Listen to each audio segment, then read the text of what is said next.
Good evening and thank you for joining us for another episode of Business PNG. We continue our focus on geopolitical tensions in the region and the impacts that these may have on our island nations.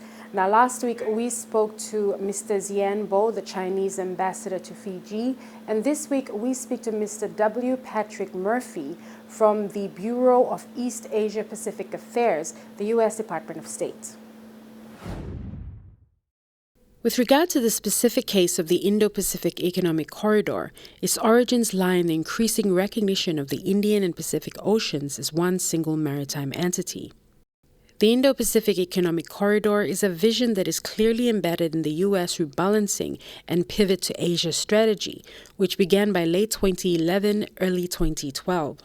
Then U.S. Secretary of State John Kerry referred to the potential of the Indo-Pacific Economic Corridor in transforming the prospects for development and investments, as well as for trade and transit between the economies of South and Southeast Asia Indo-Pacific Economic Corridor.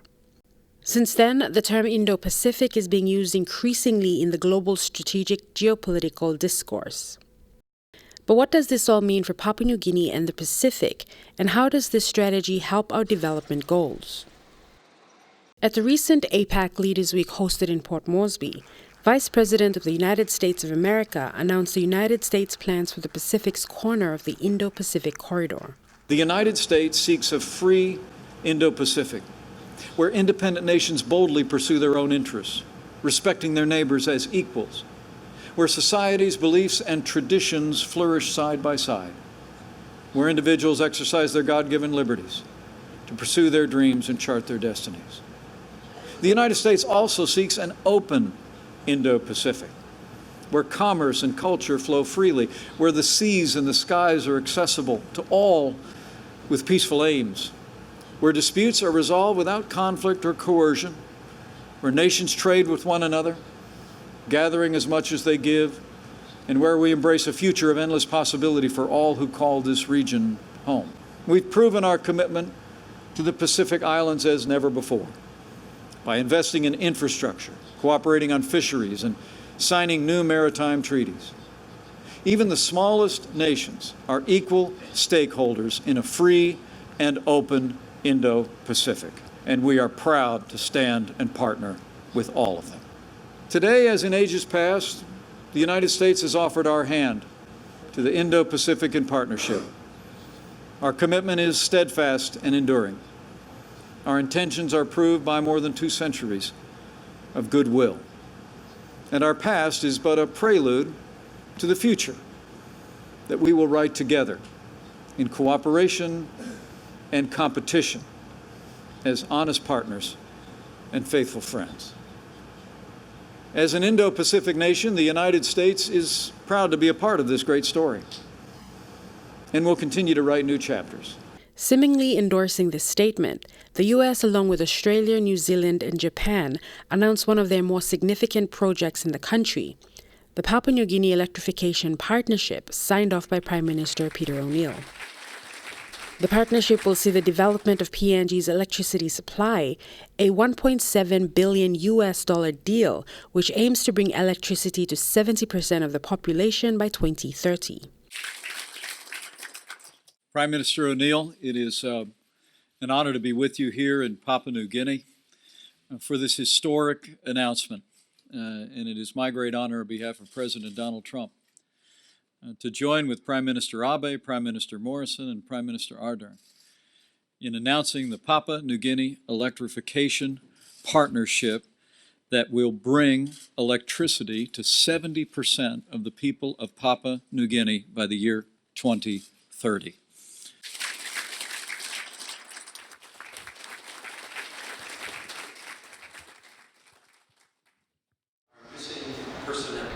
At a speaking engagement at the National Library in Waigani, the Principal Deputy Assistant Secretary from the U.S. Bureau of East Asia Pacific Affairs, Mr. W. Patrick Murphy, explained to attendees Papua New Guinea's place in the Indo-Pacific strategy. The United States is a participant.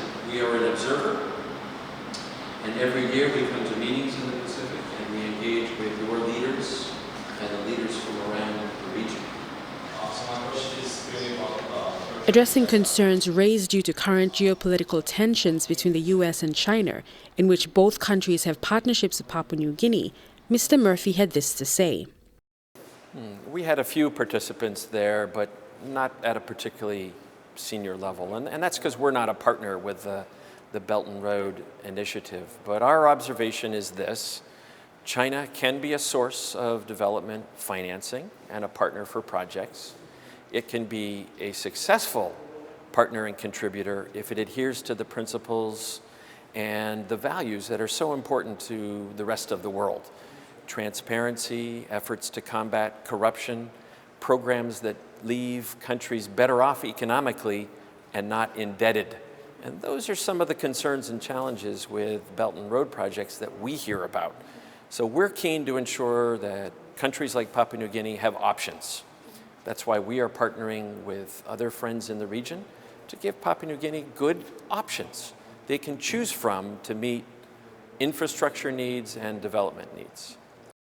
Amidst these geopolitical tensions, Pacific Island Forum leaders, in which Papua New Guinea is a member, are embracing Pacific solidarity like never before, looking inward rather than outward. The Blue Pacific narrative, introduced by Pacific Island Forum members, is a term used to highlight the importance of the Pacific taking ownership of its future. But the Blue Pacific narrative is about who we are as people and what we're responsible for. Even going back to post-World War II, when they were setting up the SPC, there was one writer who referred to the Pacific Ocean as the seventh continent. So and building also particularly on what Apeli Hauofa's writings about who we are as peoples in the Pacific. Doesn't matter if we're from big countries or small islands or from atolls. Everybody is surrounded by the Pacific Ocean. So what do we do to secure that identity for people, that this is not just a whole lot of water. This is about stewardship of a great massive ocean that has been entrusted to us. And if you look at our economic zones, and it's substantial.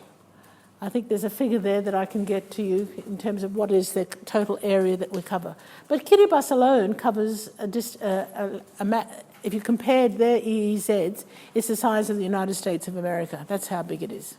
So add all of us together. It's about identity, but there is also a strategy behind it, and the strategy behind it is to make sure that we secure those boundaries. That means the work that is done on baselines, the work that is done to secure the treaties between our countries so that we have our maritime boundaries closed, so that we manage resources within those maritime boundaries for each country and also collectively. And some of you will be aware of the BB&J negotiations that are going on at the UN now in terms of the high seas and access to those resources.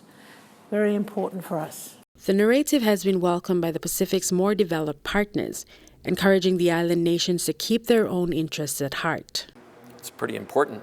I was in Suva myself just a couple of months ago and went to the Secretariat, met with leadership there.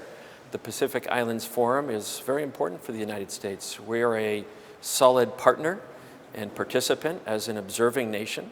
Last year, we sent a cabinet-level representative from the United States for the first time in 5 or 6 years. This year, we'll do the same. We'll have another cabinet member go there. It's awfully important for the Pacific nations to cooperate among themselves. There is strength in unity. Without that kind of unity, individual small countries can be kind of vulnerable to outside undue influence, coercion, even sometimes bullying. And that's the challenge that we see. We think it's very important in partnering with the Pacific Islands that there be transparency, respect for sovereignty, and independent foreign policies of all of the individual countries. And we want to be a committed, responsible partner that brings these kind of options and values that we think are important to sustainable development. Not just quick money, but financing and partnerships that can be enduring, sustainable, and build the institutions that already exist, not undermine them. China adheres to the principle of treating each other as equals.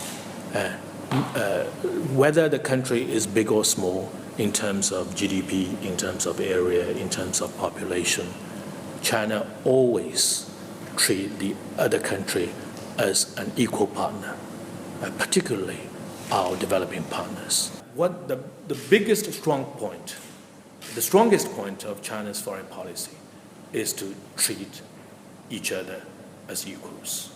We respect and treat and respect and the national conditions. We respect the country to choose your own path in terms of development. We will never interfere into any other country's choice of development path. It's very much up to the country's concern. So you mentioned about the China's influence, and please, before looking at China's relationship with South Pacific countries, I would suggest that you also look at China's relations with other countries, including Africa, including South Pacific countries, or including China-Australian relationship and China-New Zealand relationship.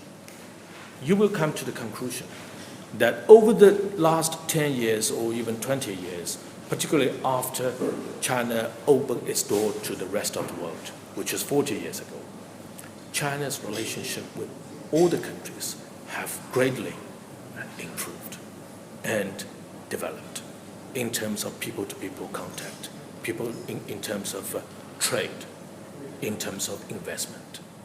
You mentioned about so I think it should not be surprising.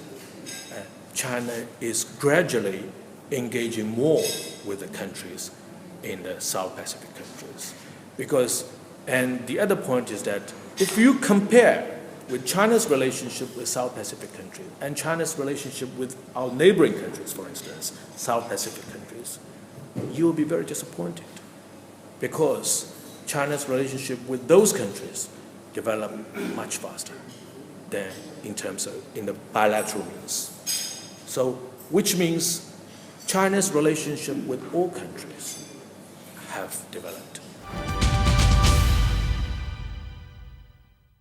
I'm Ian Jarari in Honolulu, and you're watching Business PNG. Welcome back to the show. And now we look at some news bites making headlines across the country and the region.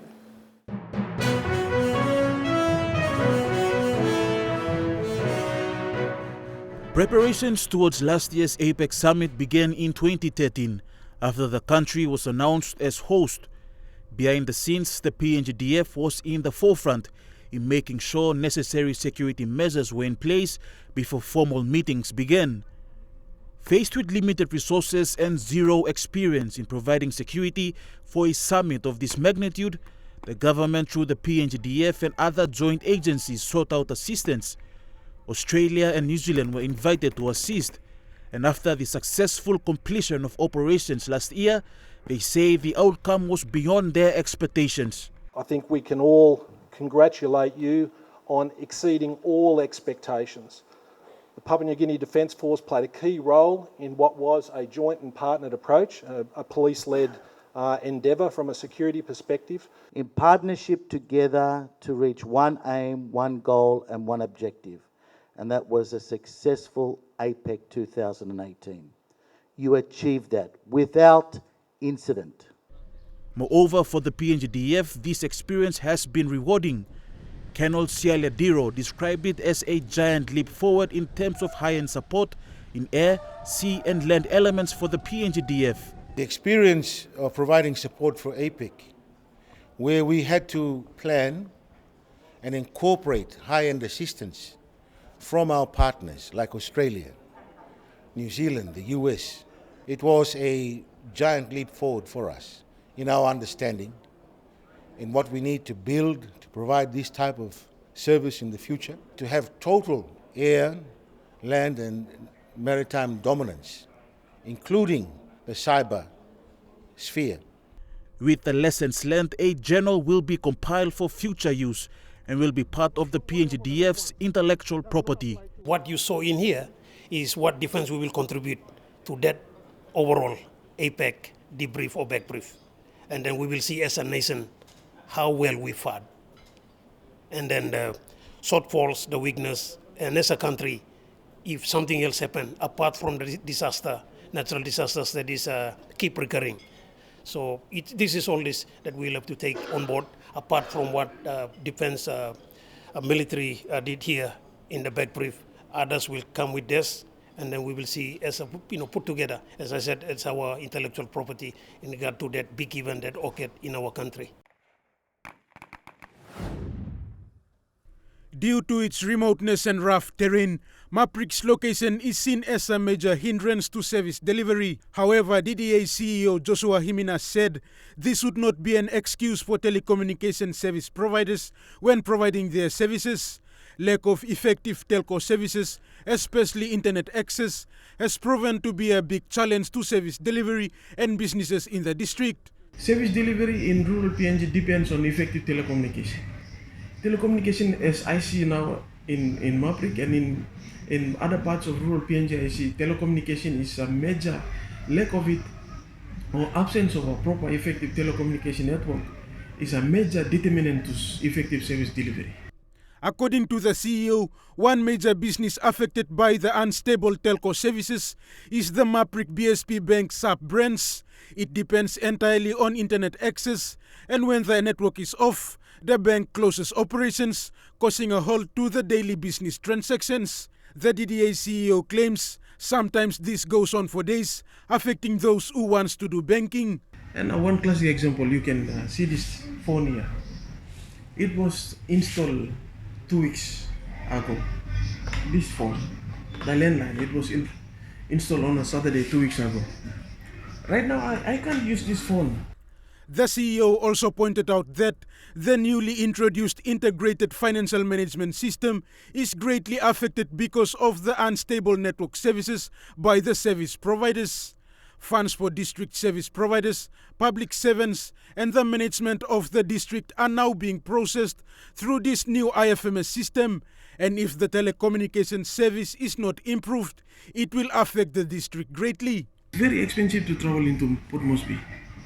And it takes me about 4 to 5 hours travel from Maprik to Wewak. I can continue to travel every week down to Wewak.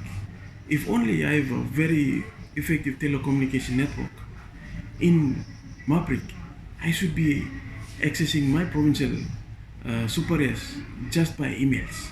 According to the CEO, Maprik is not the only district faced with this issue, with other neighboring rural districts in the province facing the same situation.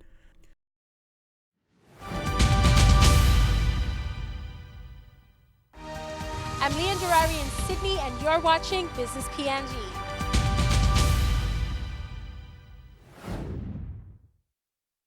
Over the past few days, a lot has been said over the signing of the Papua LNG gas deal. In a recent media conference, Treasurer Charles Abel gave some details of the Papua LNG gas agreement. He said the deal is better than any other deals, which will see a lot of benefits coming for the people and landowners. PNG LNG is a good project, but you know what? The Papua LNG is even better. And I believe it's also going to be excellent outcomes for the landowners and the provincial government, local level governments as well. And we expect some of the gas to be used to drive a industrial park in there in Kikori. It's a must. According to the Treasurer, there are still a lot of processes to go through before the rollout of the project. There is still a need for a development forum, and more consultations are needed to ensure that the landowners are more involved in the project. The two leaders from the Gulf have been very, very vocal about ensuring we get very good and improved benefits for the people of Gulf Province, through the provincial government, through local level governments, but also directly to the landowners. Secretary for Treasury Dari Vele also outlined some key principles under the Papua LNG gas deal. He said the project will bring in more early cash flow to the state, and the project will act as a baseline for other smaller projects to be established to provide more benefits for the people. We want to make sure that at a minimum, the government enjoys 50% of the pie that's there. And again, if we can better 50%, that's very good. Under PNG LNG, of course, we were looking at 48%. So with Deputy Prime Minister and Treasurer saying that 50% is a minimum, we then pursued more than that. Member for Kikori, who was also there at the conference, 17% of all discovered gas in this country, said similar sentiments about the Papua LNG gas project. He believes that the Papua LNG gas deal is one of the best deals for his people. Ensure that this project must be the stepping stone, not only for the government of Papua New Guinea, but for Gao province and landowners. How do we utilize this project to go to the next level? Utilizing those resources rather than eating it up. How do we reinvest back into, thus creating job opportunities? And Papua New Guinea has seen a change in tourism business in recent years. This is evident as there are more cruise ships visiting the country than before. But what's more deceiving is that not every tourist who arrives in the country stays for a longer period in their preferred destinations. Like in the East Nubitan province in the past 2 years, tourists who came on cruise ships arrive in the morning and leave again in the afternoon. The PNG Tourism Promotion Authority says this can't be happening if the country is serious about looking at tourism as a major revenue driver. For Milne Bay and East Nubitan, the tourism hubs, they have more work to do. The main objective of encouraging spend in the country is to increase the diversity of products. So we're encouraging local operators to provide a wider range of tourism products that they can offer. In East Nubitan, its tourism authority is working on turning what was initially considered as a faceless concept into something tangible. According to a survey report compiled by the PNG TPA, there was a noticeable increase in the number of international travelers, but that figure has come from those who have passed through the PNG immigration with their visas. Generally, there's been an increase in visitor numbers of 7%, so the total arrivals have increased since 2018. What PNG TPA ideally wants are those who came as tourists to stay, spend money and visit various parts of the country. But first, there is a backlog of problems that need to be fixed. Issues surrounding communication networks, rundown health and road services, building new accommodation infrastructure, attending to law and order issues, and most importantly, addressing the high travel and accommodation costs charged on every foreign visitor. So it has been an issue, and I think from the Tourism Promotion Authority we encourage and try to be proactive in our marketing campaigns by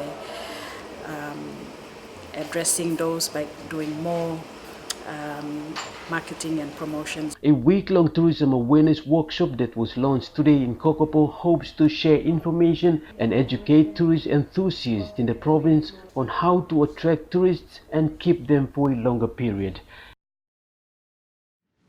And that's all we have for this episode of Business PNG. For more information, or if you'd like to view this episode again, visit EMTV online at the URL at the bottom of your screen, or to simply join the conversation, like our page on Facebook, or follow us on Twitter at the Twitter handle @BusinessPNG. Until next week, have a pleasant evening. I'm Leanne Girari, and this was Business PNG.